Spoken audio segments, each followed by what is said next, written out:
Welcome back to Sikkim 365 Radio. It's time for Craig Smoak's Off the Radar. Brought to you by Pickup Outfitters. Since 1997, we've been outfitting trucks, SUVs, and vans at 220 Lake Air Drive or createacommotion.com. Welcome back in Sikkim 365 Radio. Craig Smoak, David Smoak, Paul Catalina. Great producers behind the scenes as well. And taking a look here in this segment as we do on Tuesdays and Thursdays at around 4:45 or so at just various stories that maybe we don't get into between all the other things that we're discussing. We have talked, or at least mentioned, Nebraska and Oklahoma are playing this weekend. Mm-hmm. And we'll be, putting that rivalry back in the spotlight. We know the troubles that Scott Frost has had. And he doesn't know what trouble is until Saturday at 11 o'clock. That could very well be the case. But Scott Frost, the reason I bring him up is because of that. There's a lot of people that are expecting this to be a very one-sided affair. And he seems to be Scott Frost, right? He seems to be not that worried about it. He said, we've got a lot to gain and very little to lose. We've got a lot to gain and very little to lose in this game, so I just want our guys to play stress-free, not worry about anything, and just go attack. That sounds great, and I don't know, maybe my left pinky, if they play well and it's competitive, maybe the fingernail, but he's also the one that tried to back out of this game. And don't think that doesn't still stick in the head of some of his players. And if, in fact, he's fired, it won't be just the record, but a couple of other things along the way, including trying to back out of this game on the 50th anniversary of what is still the game of the century. And I don't agree with him. They do have a lot to gain. They've got far more to gain than to lose. But if they go out there and get slapped around like they very well could, I do think there is still more to lose. Yeah. So I appreciate his approach to it, but I don't think that's accurate at all. And, speaking of just kind of downward trending, if you look at the class of 2022 right now in college football, you look at the Big Ten specifically, they are dead last in recruiting. They are 14th out of 14th, Nebraska, in recruiting. Now, Iowa's low. Iowa will get higher as the season goes on, I'm sure. And there are certain programs that don't have to be top 2, top 3 to be good year in and year out. But if you're playing for championships, you do. You do have to have some bump in the recruiting rankings. So their recruiting is suffering right now. I think their class is basically comprised of like 8 3-stars at the moment. And Nebraska doesn't aspire to be Northwestern. No. That's not what their fans want. That's not what their fans expect. And while he says they have nothing to lose, I mean, you're right. They have everything to gain in this, and that especially since if he won the game, if he somehow pulled a rabbit out of his you-know-what and won this game, maybe all those people who were mad at you would not be mad at you for a little bit. Yeah. This has 57-20 written all over it. Paul, will you look up the spread? I haven't looked at it lately. It's 22.5. Is it really? Yep. Okay, 22.5. And I would pick Oklahoma. I think I probably would too, actually. I think I would pick them to win by more than that. Yeah, I would. So that was his quote. I just found that interesting, his perspective on it heading into this game. Baylor plays Kansas this week, so that's very much on our radar. But I did find this quote interesting. Just it's a testament to Lance Leipold and also an indictment of what was going on there previously.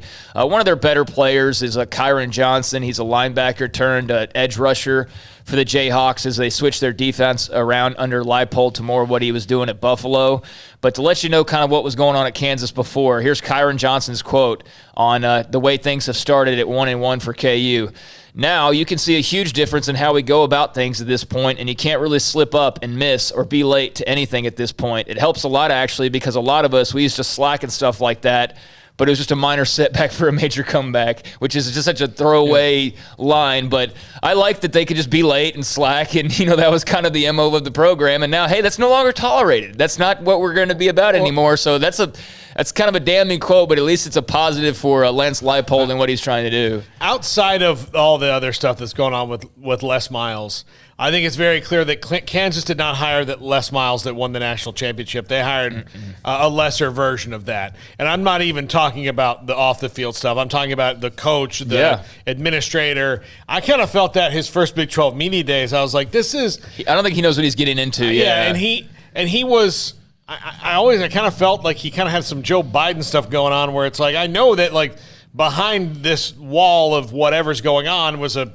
person who knows what he's talking about, but right now he just sounds like an old man to me. Yeah. And Yeah, when they first hired him, I was like, okay, that's interesting. And then I heard him talk like the first couple of times, and I go, this is going to be disastrous. Like, this does not, I don't think he grasps really what he's walking into. So Kansas has discipline now, is basically the message of that.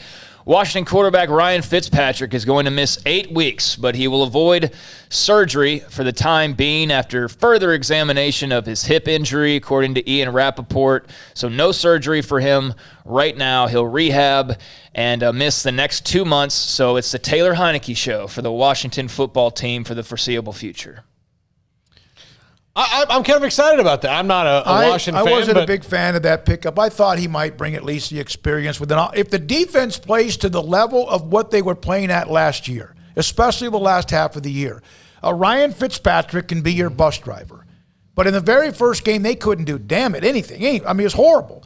Heineke comes in and moved him a little bit. Yeah. He gives them a chance to make a play when there's not a play. The fans love him. They do. Well, I know. It's always the backup, but it's because of what he did at the end of the game. Remember against Tampa Bay in the playoff game? He gave them hell. Yeah, I mean, only because they didn't know much about him. But he and Gardner Minshew, to me, are kind of cut from the same cloth.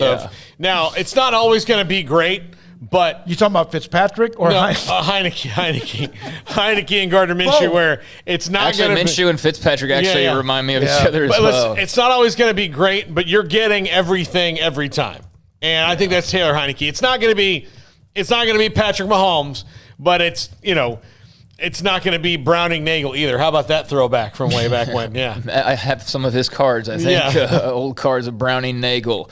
So Gary Patterson yesterday, he had the really dumb comment, I feel like, on Zach Evans being disrespected or people not talking enough about Zach Evans. And it was very clearly like, look, when you hear coaches say things in the media, they're sending a message to their team in a roundabout way. So I think he was just really trying to keep like this, you're being disrespected, grow that chip on the shoulder is what he was really trying to do, because no media is just saying, like, who's Zach Evans? Blah, blah, blah. But he did have some more interesting comments today that was on a different topic, and that was name, image, likeness.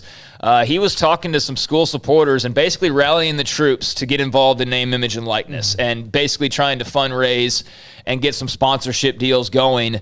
And in doing so, he was pointing at other schools and, what Texas is doing or what A&M is doing. And, A&M, for example, at Texags, and I think UT's one of their sites is doing this. And shoot, we have a, Jalen Petrie interview that we do. And he was bringing up, like, how these sites are, like, paying players to do weekly interviews and things like that. And I guess not a lot of that is going on at TCU, but he used the opportunity in talking about that to talk about SEC schools trying to poach his players due to name, image, and likeness. He said there's five SEC schools calling one of his freshman players and telling him, here's what we'll give you if you come here and not stay at TCU. At the end of the day, that's just real life. If we don't do anything about it, within a year we lose him. The rules have changed. There is no wrong anymore. And then he talked about the school partnering with the school's business school, also talked about partnering with Open Doors, which is the big NIL platform, and said that they planted trees and they have to water them. And he said, he hears from fans, I don't want to get dirty. It feels dirty. I don't know the rules. And he said, let me tell you guys, I'm just going to tell the truth. The bottom line to it is I can lose 25 to 30 guys on scholarships by January. He also, we sometimes can listen to what he says and you go, Gary, stop. Yesterday was a prime example. About Zach Evans and not getting a lot of attention. He's an incredible player, the best ever recruit the TCU's had. But he's right. I know some Baylor alums that are worried about maybe Baylor not quite being aggressive enough. Whether that's true or not, that's their concern as well. Mm-hmm. He's right. How about this? You're a high school player, and you go to a school that's known for a head coach who's great at one thing, whether it's offense or defense, right? You go there, you get better for a couple of years, then you go to an SEC school, and it now gets you drafted in the NFL. Not that TCU has not had players drafted. They have. I couldn't agree. This is the first time I maybe have ever said this. I couldn't agree with Gary Patterson more. There is no wrong anymore.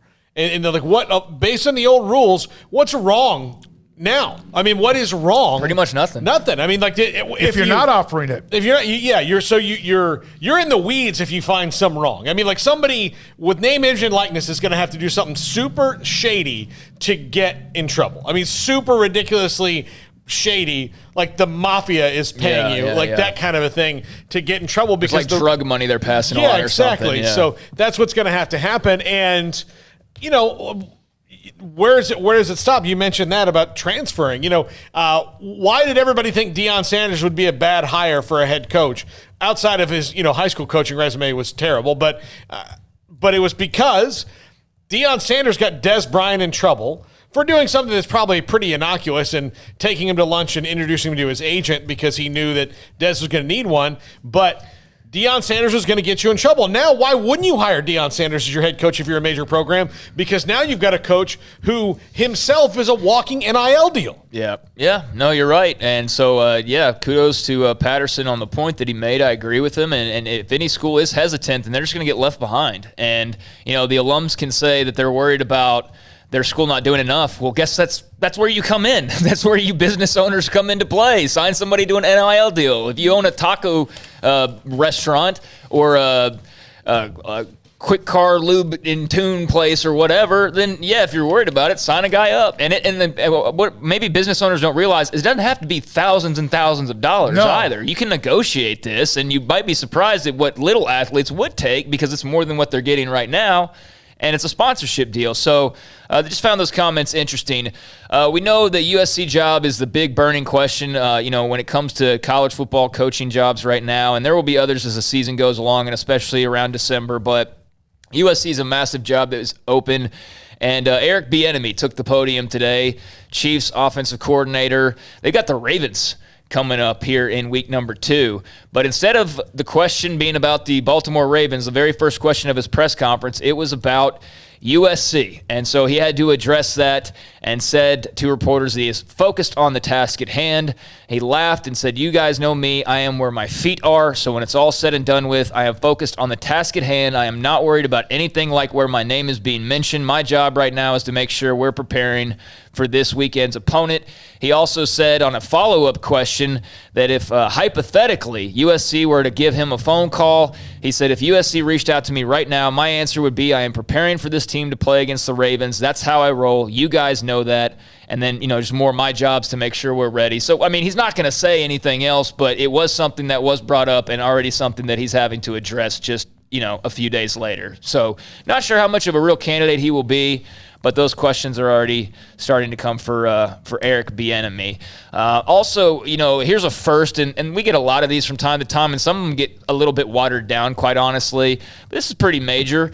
First female full-time TV play-by-play announcer in the NBA. Lisa Byington will be the Milwaukee Bucks' new play-by-play voice on their television broadcast. That hire was announced yesterday, so she becomes the first woman to work full-time TV play-by-play for any major men's professional sports team. So congratulations to her. Good for Lisa. And I wonder if the old guy, they won the the NBA title. Paschke? And he was like, "That's it, hell with it. I did it." He was there for 35 years. So I bet he was like, that's the walk-off. They win the title, you got to walk off after that. I would do the same thing. I know you guys don't necessarily read the NBA headlines every day, but Kyrie Irving's in the news once again, and Kyrie Irving's been the subject of potential trade talks. I'm not sure how much legitimacy there is to it because there's just so many rumors all the time. But with his name being brought up as a potential trade possibility for the New York Nets, Brooklyn Nets, his agent has said that if the Nets try to trade him, he's going to retire. He's just going to flat out retire if they attempt to trade him. Now, the big trade that's being rumored is the Nets being able to use Irving to go and get Ben Simmons, which a lot of people would argue would make them a better team.